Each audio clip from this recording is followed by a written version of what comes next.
Hay una pregunta que divide a la comunidad metalera desde hace 30 años, y no es sobre si el black metal es satánico o si Metallica vendió su alma con el Black Album. ¿Es el new metal es el peor subgénero que ha parido el metal?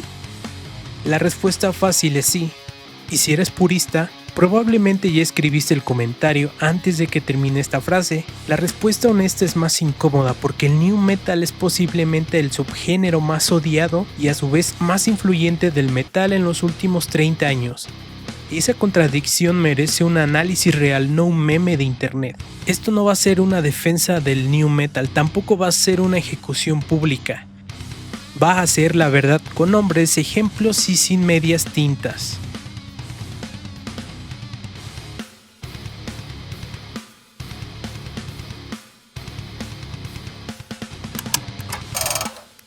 Vamos a darle la razón al purismo, no completamente, pero donde sí la tiene. El primer problema del new metal es estructural. La mayoría de las bandas del género simplificaron el metal a su mínima expresión sin solos de guitarra, con riff de notas en drop D sintonizados tan bajo que ya no retumban, sino que colapsan con letras que en su peor versión eran exactamente esto. Es decir, adolescentes blancos de clase media gritando que están enojados sin decir por qué. Eso no es metal, eso es rabieta con distorsión. Y el problema no era la rabia en sí, el problema era la ausencia de craft. Metallica está enojado en Master of Puppets, Pantera está enojado en Vulgar Display of Power, pero hay construcción musical detrás de esa rabia. Hay riffs que requieren velocidad, habilidad. Hay estructuras que te piden atención. El new metal de tercera categoría, el que llenó el mainstream entre 1999 y 2003, no tenía nada de esto. Un claro ejemplo es el de Limp Bizkit. Fred Durst no era rapero, no era cantante, no era guitarrista. Era un hombre con una gorra al revés que le gritaba a multitudes sobre el Nuki y romper cosas. Woodstock 99 es el documento visual más claro de lo que pasó cuando esa energía se amplifica a escala masiva. Violencia real, incendios, agresiones. El new metal no causó eso solo. La estética de masculinidad tóxica sin profundidad que bandas como Limp Bizkit promovieron tuvo consecuencias reales. El segundo problema fue la saturación. Entre 2000 y 2003, cada sello discográfico en el mundo estaba buscando su versión de Korn, su versión de Limp Bizkit, su versión de Linkin Park, Crazy Town, Saliva, etc. Bandas que tomaron la estética del new metal, le quitaron cualquier elemento genuino y la convirtieron en producto de consumo masivo para adolescentes. Eso destruyó la credibilidad del género completo. El tercer problema fue la apropiación torpe del hip hop. El hip hop de finales de los 90 era un arte. Biggie acababa de morir, Jay-Z estaba en su prime, Nas también estaba en su prime. Y el new metal tomó esa cultura, le quitó la liricalidad, la creatividad, el contexto y la redujo a scratching de DJ y rapeo que sonaba como alguien que aprendió a rapear viendo MTV el fin de semana anterior. La crítica del purismo metalero tenía fundamento, no todo el fundamento, pero sí una parte real y legítima. Un segundo antes de continuar, si llegas hasta el final de este video, vas a cambiar de opinión sobre al menos una banda de new metal, te lo garantizo.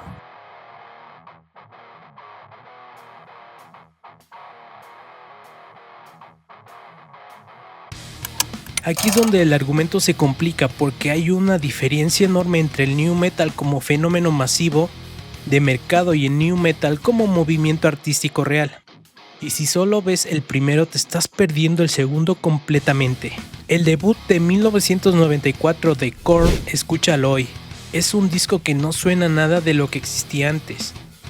Jonathan Davis escribió letras sobre trauma infantil, bullying, con una vulnerabilidad que el metal de esa época simplemente no tenía. El metal de los 80s hablaba de dragones, guerra, poder, política. Por su parte, Korn habló de no poder salir de la cama porque alguien te lastimó cuando eras niño. Eso no es debilidad, es una expansión brutal del territorio emocional del género. Por su parte, White Pony de Deftones del año 2000 es uno de los mejores discos de metal alternativo de toda la historia. Si hay un metalero que lo descarta porque es new metal, es porque no lo ha escuchado. El nivel de composición de Chino Moreno y compañía en ese disco, la textura del sonido, la manera en que combinan agresividad con belleza melódica está a la altura de los mejores discos del género en cualquier era. System of a Down, un cuarteto armenio-americano que mezcló folk armenio, metal, punk, disonancia, humor político y letras sobre el genocidio armenio y el complejo industrial militar en los mismos discos. No hay otro acto en la historia del new metal que haya tenido esa ambición política y cultural.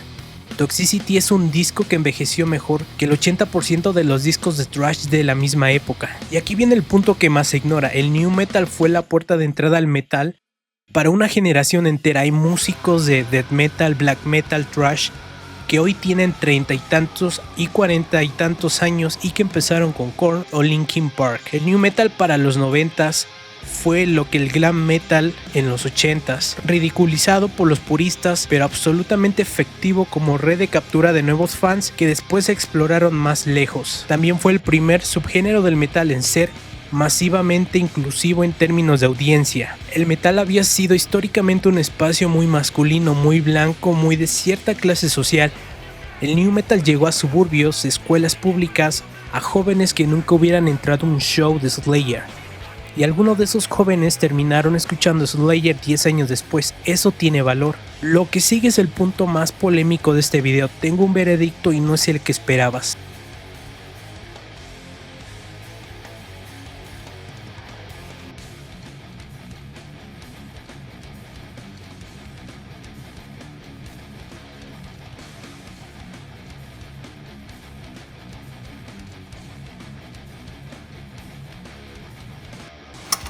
El new metal no es el peor subgénero del metal, pero sí produjo la peor versión de sí mismo, una escala que ningún otro subgénero alcanzó. Esa es la distinción que importa. El glam metal tuvo sus propias versiones horribles, el metalcore tuvo bandas sin identidad. El deathcore generó actos completamente descartables, pero ninguno de esos subgéneros llegó a nivel de saturación masiva y de banalización que el new metal alcanzó entre el 2000 y 2003. Cuando el mainstream convierte un género en producto, lo destruye desde adentro. La separación que hay que hacer es esta: existe el new metal real, Korn, Deftones, System of a Down, Mudvayne, primeros Slipknot, primeros Linkin Park, y existe el new metal de mercado, Crazy Town, Saliva, etc. La versión tardía y agotada de Limp Bizkit. Son dos cosas distintas que comparten estética superficial pero no tienen nada en común en términos de calidad o intención artística. El purismo metalero comete el error de meter todo en la misma bolsa, de usar Limp Bizkit para condenar a Deftones, de usar Nuki para descalificar Blind de Korn. Eso no es análisis, es pereza intelectual disfrazada de criterio. El new metal tiene un primer nivel que merece respeto genuino y un segundo nivel que merece exactamente la crítica que recibe. El problema es que la industria discográfica convirtió ese segundo nivel en la cara pública del género entero. Y eso es un crimen del capitalismo musical, no del subgénero en sí. Ya casi quedan dos bloques. El primero tiene un dato que te va a sorprender. El segundo, las 3 picks que tienes que escuchar si quieres entender el new metal de verdad.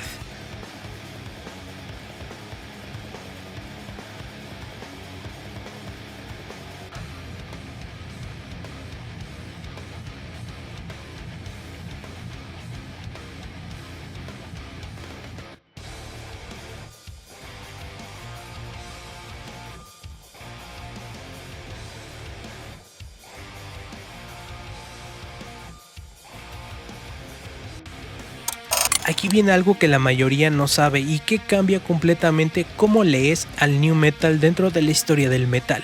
El guitarrista de Morbid Angel, uno de los pilares absolutos del death metal técnico, declaró en entrevistas a principios de los 2000 que escuchaba Korn y lo respetaba como músicos. No es un endorsement entusiasta, pero es significativo. El hombre que escribió Chapel of Ghouls, reconociendo mérito en Jonathan Davis. Ross Robinson, el productor que grabó los 2 primeros discos de Korn, es exactamente el mismo productor que grabó At the Gates, Slaughter of the Soul en 1995, el disco que básicamente inventó el death metal melódico moderno. Robinson no era un productor de pop disfrazado, era alguien con raíces profundas en el metal extremo, que vio potencial en lo que Korn estaba haciendo y lo llevó al nivel que tiene. Y esto, Deftones fueron nominados al Grammy en la categoría de Mejor Actuación de Metal en el 2001, ganaron. Ese mismo año estaban nominados también Pantera, Tool, Linkin Park y Godsmack. El establishment de la industria, que normalmente ignora el metal extremo, reconoció una banda de new metal como la mejor actuación de metal de ese año. Puedes debatir si los Grammys tienen criterio real, pero el contexto es revelador. El new metal vendió más discos de metal que cualquier otro subgénero en la historia, con la excepción parcial del glam metal de los 80. Follow the Leader de Korn vendió más de 15 millones de copias. Meteora de Linkin Park vendió más de 27 millones. Esos números no significan calidad automáticamente, pero significan que el new metal llegó a lugares donde el metal nunca había llegado antes.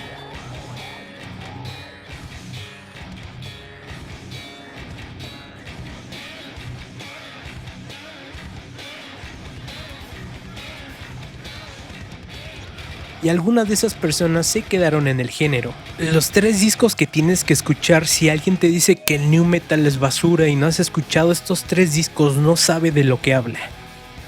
El debut, No Follow the Leader, que es el comercialmente exitoso, producido por Ross Robinson, grabado con un presupuesto mínimo con Jonathan Davis, cantando sobre su propia historia de abuso mientras llora en el estudio.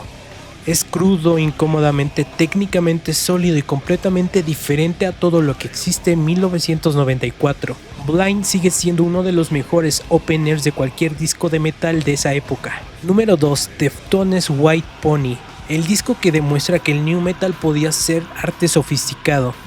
Ninguna canción suena igual, cada track tiene su propio mundo sonoro. La colaboración con Maynard James de Tool en Passenger es uno de los mejores momentos creativos del metal alternativo de toda la era. Si escuchas White Pony y los descartas, el problema no es el disco. Número 3. Mudvayne. Número 3. Mudvayne LD50. Este es el disco underground, el que los fans del metal extremo que sí conocen el new metal citan como prueba de que el género podía tener complejidad técnica real. Chad Gray en vocales, Greg Trivet en guitarra, riff progresivos, métricas no estándar, producción de Colin Richardson, que viene del death metal europeo. LD50 es lo que el new metal hubiera sido si la industria hubiera empujado en esa dirección en lugar de Limp Bizkit.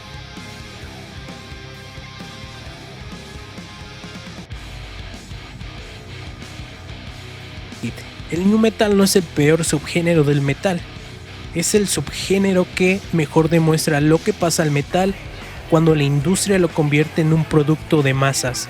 La música no fue el problema, el mercado fue el problema. Korn, Deftones, System of a Down y Mudvayne merecen estar en cualquier conversación seria sobre el metal de los 90s y 2000s. Limp Bizkit tardío, Crazy Town merecen exactamente el olvido que tiene. La pregunta que te dejo es: ¿cuántos subgéneros del metal has descartado enteros por sus propias versiones más malas? Porque si aplicamos el mismo criterio que usamos con el new metal al thrash, al glam metal o incluso al metalcore, tiramos la mitad del catálogo. Deja en los comentarios tu veredicto. ¿Es el new metal el peor subgénero del metal o hay algo peor que no estamos nombrando? Y si tienes una banda de new metal que crees que merece más respeto del que recibe, escríbela abajo, quiero leerla. Si este video te hizo pensar diferente sobre algo, suscríbete, hacemos esto seguido. Esto fue Mariano Rock.